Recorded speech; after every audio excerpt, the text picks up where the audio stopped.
La fête d'aujourd'hui et d'hier à travers une exposition qui nous plonge dans l'histoire des fêtes bretonnes. Le musée du Faouët retrace les ambiances des fêtes bretonnes du 19e et du 20e siècle.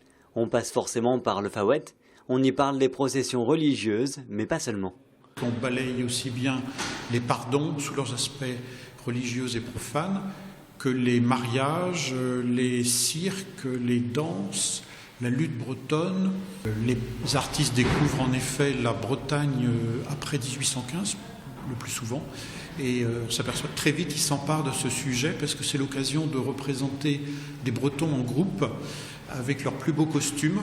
La première œuvre, la plus vieille, mais aussi sans doute la plus classique, date de 1810. Elle présente une scène de noces avec tenue et scénographie d'époque. Ils sont complètement étonnés de voir ces gens qui ne parlent pas français ou très peu en Bretagne occidentale, et dans les campagnes en tout cas. Mais le plus souvent, ce sont les danses, l'aspect festif, ça plaît aussi au public.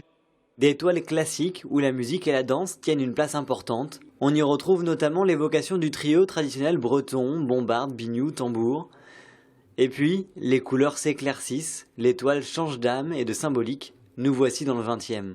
Avec notamment une présence de Lucien Simon, présence forte à travers plusieurs tableaux, des parades de cirque dans le pays bigoudin, parce que Lucien Simon s'est fixé tout début du siècle à Sainte-Marie. On est dans le XXe siècle, donc il y a des costumes civils aussi qui apparaissent.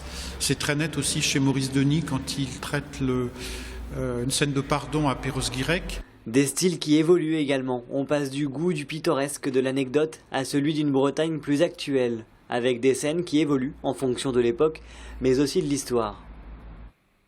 Puis les couleurs deviennent encore plus vives et au fil des tableaux, on y croise même Johnny Hallyday. Ce sont les années 60.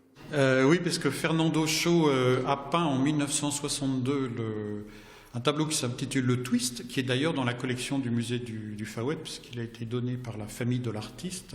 Et puis, avec René Quéré, on passe dans le XXIe siècle. C'est vrai que ça nous paraissait indispensable de faire ce lien avec notre siècle, que nous avons commencé déjà depuis il y a quelques années. Et puis, René Quéré, qui est un artiste qui incarne bien parfaitement ce sujet de la fête, nous paraissait devoir s'imposer. Alors qu'elle soit romantique, festive ou moderne, quoi qu'il en soit, les abus en fin de fête, eux non plus, ne datent pas d'hier.